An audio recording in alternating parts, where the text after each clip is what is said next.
Morning everyone, welcome to my channel one step to success. तो चलिए start करते हैं आज का सेशन। फिर से एक बार आपके चाइल्ड डेवलपमेंट, बाल विकास, शिक्षण शास्त्र के टॉपिक के साथ, नए क्वेश्चन के साथ, नए जोश के साथ। आई होप आप सभी भी तैयार होंगे यहाँ पर क्लास को अटेंड करने के लिए। चलिए शुरू करते हैं।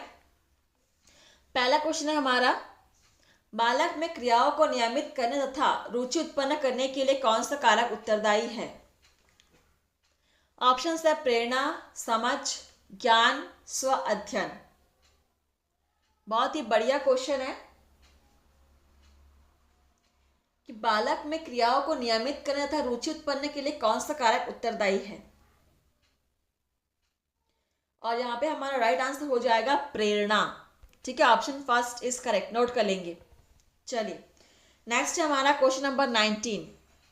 मूल्यांकन का उद्देश्य है। ऑप्शन है बच्चों को उत्तीर्ण अनुत्तीर्ण घोषित करना, बच्चों ने क्या सीखा यह जानना, बच्चों की सीखने में कठिनाई को जानना, उपयोग सभी। मूल्यांकन का उद्देश्य।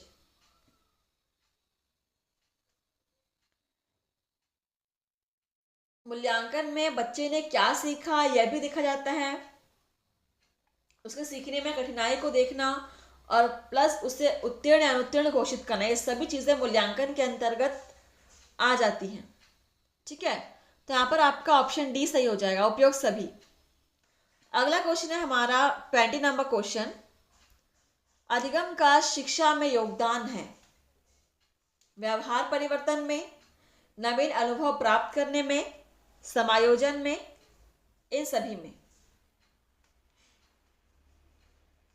क्लास को सब्सक्राइब करना मत भूलिएगा और बेल आइकन को प्रेस कर दीजिएगा। तो अधिगम का शिक्षा में क्या योगदान है?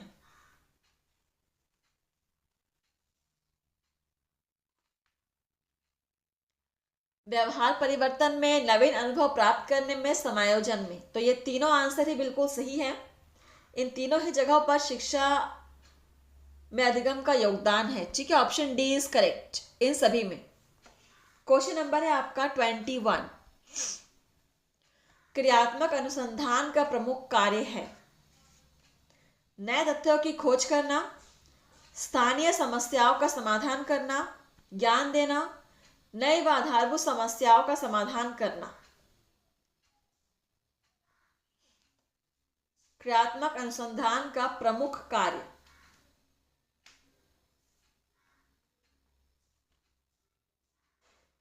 स्थानीय समस्याओं का समाधान करना, ऑप्शन बी इज करेक्ट। सभी क्वेश्चन को नोट कर लेंगे, जो भी यहाँ पे इंपॉर्टेंट लग रहा है सभी को, वैसे सभी क्वेश्चन से इंपॉर्टेंट है। नेक्स्ट हमारा क्वेश्चन नंबर 22। एक शोधकर्ता के रूप में आप निम्नलिखित में से कौन से शीर्षक को अनुसंधान प्रस्ताव में सम्मिलित नहीं करेंगे? नहीं करेंगे दिया हुआ है।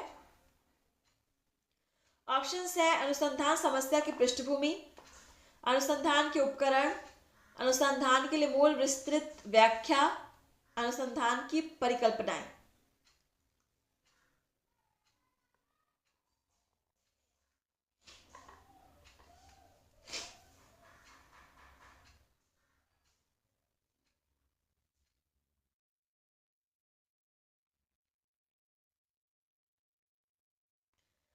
तो यहाँ पर अनुसंधान के लिए मूल विस्तृत व्याख्या जो है वो हम इसमें सम्मिलित नहीं करेंगे। ठीक है, ऑप्शन सी इज करेक्ट। अगला है हमारा क्वेश्चन नंबर 23। संवेगात्मक रूप से अभिप्रेरित बच्चों की मुख्य विशेषता है।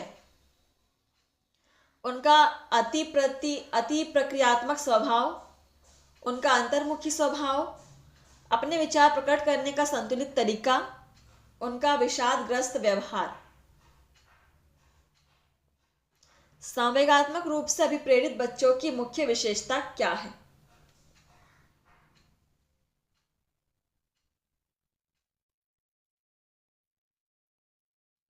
उनका अति प्रक्रियात्मक स्वभाव, ऑप्शन फर्स्ट इज करेक्ट। चलिए देखते हैं अगला क्वेश्चन हमारा 24 नंबर क्वेश्चन। यहाँ पे एक डायग्राम बना हुआ है। निम्नलिखित रिक्त स्थान के लिए सही उत्तर का चयन कीजिए। Bloom's domains of learning. Bloom का लर्निंग डोमेन है। तो लर्निंग डोमेन में यहाँ पर 3 डोमेन आते हैं। पहला है आपका संज्ञानात्मक, दूसरा मनोप्रेरणा, तो तीसरा क्या होगा, इस खालिस्तान में आपको फिलअप करना है। ठीक है, ऑप्शन है आपके संज्ञानात्मक एवं मनोप्रेरणा, ज्ञानात्मक, भावात्मक, शारीरिक दक्षता। तो यहां पर आपके संज्ञानात्मक और मनोप्रेरणा तो आ चुके हैं। ठीक है, उसको छोड़ दीजिए, बाकी के ऑप्शन से बताइए क्या आ जाएगा। ब्लूम्स के 3 डोमेन क्या क्या हैं।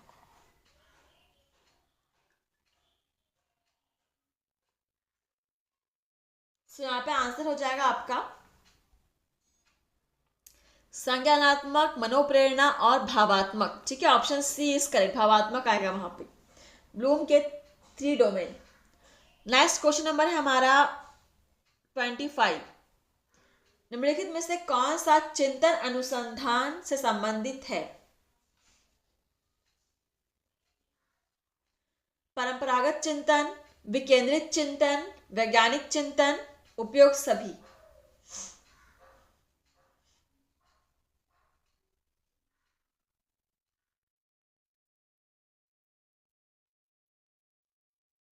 चलिए, कौन सा चिंतन अनुसंधान से संबंधित है।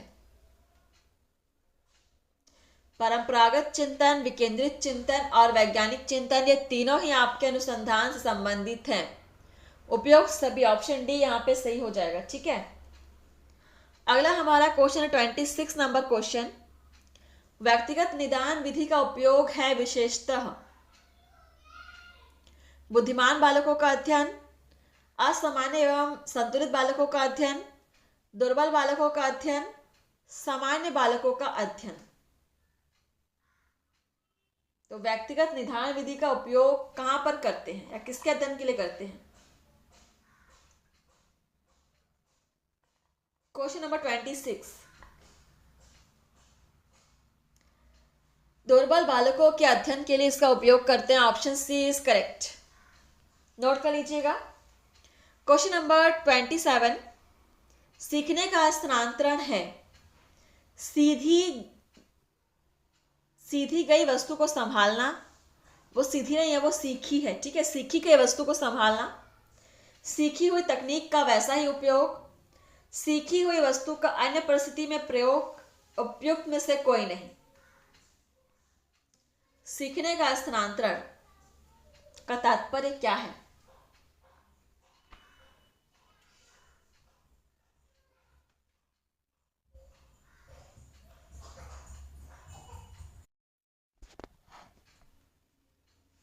तो चलिए इसका आंसर बताइए, सीखने का स्थानांतरण क्या है। तो यहां पर आंसर हो जाएगा सीखी हुई वस्तु का अन्य परिस्थिति में प्रयोग, option C is correct. Next है हमारा क्वेश्चन नंबर 28, व्यक्तिगत भिन्नताओं के मापन की सर्वोत्तम मापनी है। नामित मापनी, अंतराल मापनी, क्रम सूचक मापनी या समानुपाती मापनी।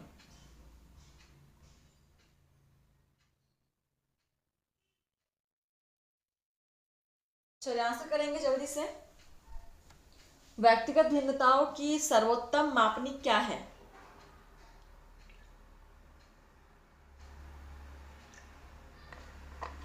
तो यहां पे हमारा सही आंसर हो जाएगा अंतराल मापनी।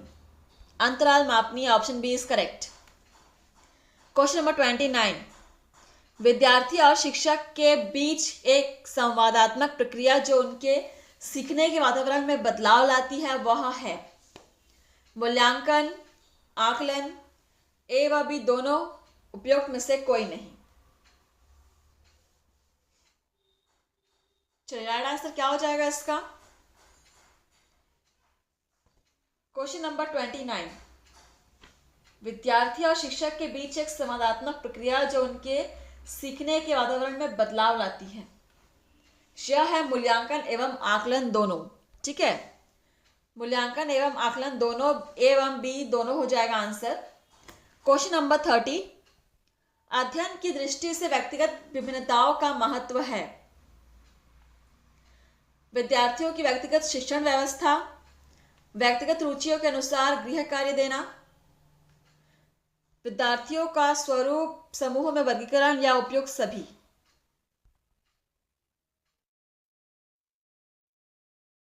चलिए आंसर बताइए।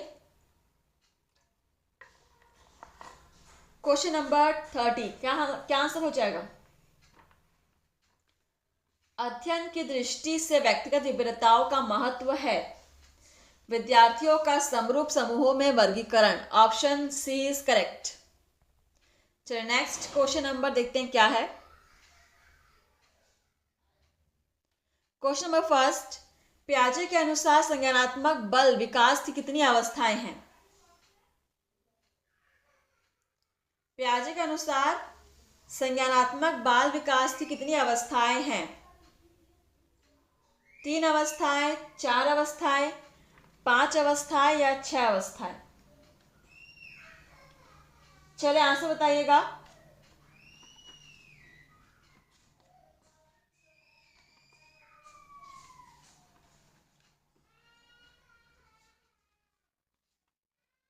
सो यहां पर राइट आंसर क्या हो जाएगा फ्रेंड्स? 4 अवस्थाएं। ठीक है, पियाजे के अनुसार संज्ञानात्मक बाल विकास की 4 अवस्थाएं। Option first is correct. Question number 2, शिक्षा मनुष्य में अंतर्निहित क्षमता का परिपूर्णता में विकास करती है। यह कथन किसका है? स्वामी विवेकानंद, स्किनर, पेस्टोलॉजी या रविंद्रनाथ टैगोर? शिक्षा मनुष्य में अंतर्निहित क्षमता का परिपूर्णता में विकास करती है, कथन किसका है? सो ये कथन है आपका स्वामी विवेकानंद जी का। नोट कर लीजिएगा, option first is correct. Next question number है आपका 3, स्किनर का मानना है कि विकास के स्वरूपों में व्यापक व्यक्तित्व विभिन्नताएं होती हैं। यह विचार विकास के सिद्धांत के संदर्भ में है। यह विचार विकास के किस सिद्धांत के संदर्भ में है? व्यक्तिगत भिन्नता का सिद्धांत, विकास का सिद्धांत, विकास की दशा का सिद्धांत या उपयुक्त में से कोई नहीं?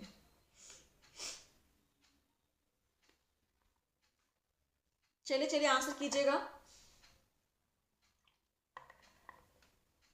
स्किनर का मानना है कि विकास के स्वरूपों में व्यापक व्यक्तिगत भिन्नताएं होती हैं। तो यह जो सिद्धांत है वो विकास के किस सिद्धांत से संबंधित है? व्यक्तिगत विभिन्नता का सिद्धांत। Option first is correct. Question number 4, किशोरों की शिक्षा में किस बात पर विशेष ध्यानाकर्षण की आवश्यकता होती है? यौन शिक्षा पर, पूर्ण व्यावसायिक शिक्षा पर, पर्याप्त मानसिक विकास पर या इन सभी पर?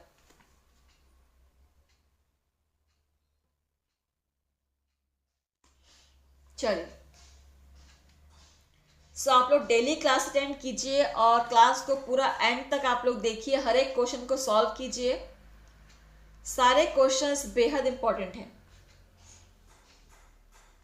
The right answer is in सभी पर। ठीक है, यहाँ पर यौन शिक्षा, पूर्ण व्यावसायिक शिक्षा और पर्याप्त मानसिक विकास, इन सभी पर ध्यान देना आवश्यक है किशोरावस्था में। Option D is correct. Question number 5, एक कक्षा में व्यक्तिगत विभिन्नताओं के क्षेत्र हो सकते हैं। रुचियों के, सीखने के, चरित्र के या इन सभी के?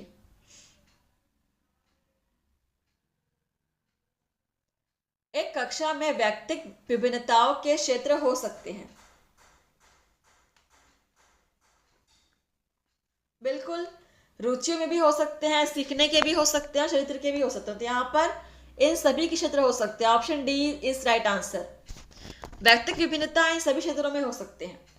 क्वेश्चन नंबर 6, किशोरावस्था प्राप्त हो जाने पर निम्न में से कौन सा गुण बालक में नहीं आता है? अधिक समायोजन का, काम की प्रवृत्ति की अधिकता का, कल्पनाशीलता का या राजनीति का? किशोरावस्था प्राप्त होने के बाद कौन सा गुण बालक में नहीं आता? अधिक समायोजन का। ठीक है, अधिक समायोजन का गुण बालक में नहीं आता। Option first is correct. Question number 17, जैसे जैसे बालक की आयु का विकास होता है वैसे वैसे उसके सीखने का क्रम निम्नलिखित की ओर चलता है। सूझबूझ की ओर, अनुकरण की ओर, त्रुटि और प्रयास की ओर, इनमें से कोई नहीं।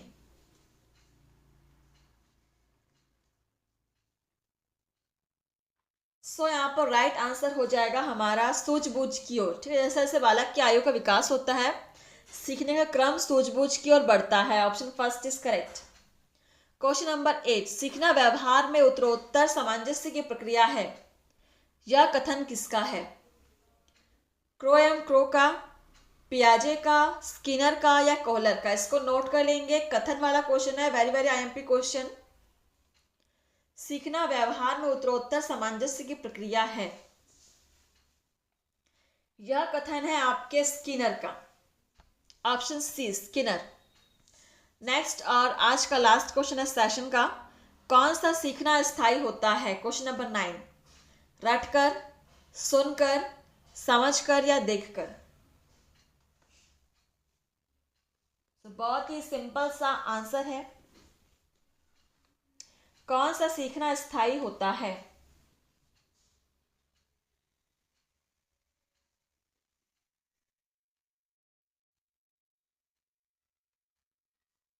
चलिए आंसर कीजिएगा फ्रेंड्स, यहाँ पे आंसर हो जाएगा आपका समझकर सीखना स्थायी होता है। Option C is correct. So session यहाँ पर समाप्त हुआ, मिलते हैं आपसे नेक्स्ट सेशन में नए क्वेश्चंस के साथ। आप लोग बिल्कुल प्रैक्टिस करते रहिए, पढ़ते रहिए। धन्यवाद।